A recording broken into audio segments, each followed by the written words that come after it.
Patuloy naman ang pagdating sa burol ng mga nakikiramay sa pamilya ng umano'y hazing victim na si Mark Andre Marcos. May news to go si John Consulta live. John. Karadamagsa nga dito sa Ramos Tarlac ang mga nais magbigay ng kanilang pakikiramay sa mga naiwang mahal sa buhay ni Mark Andre. Pinangunahan ito ng mga dating kaklase ng binata sa UST at mga kabashmates sa San Beda College of Law. Sa isinagawang misa kagabi kara, taimtim na isinariwa ang mga magagandang alaala ni Mark Andre.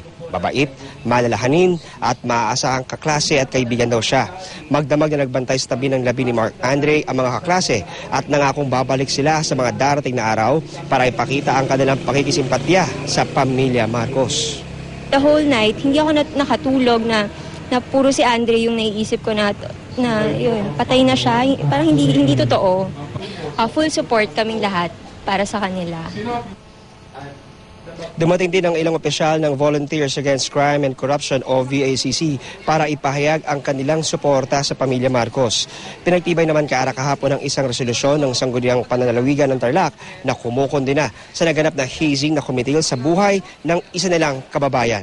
Kasi talagang nakakalungkot isipin na ang mga batang ganito na future leaders natin sa ating bansa ay mamamatay lamang dahil sa ganitong violence. No? We condemn in the highest degree yung hazing ng mga universidad o ng kahit anong eskwelahan. Lalong-lalo na dito sa lalawigan ng Tarlac.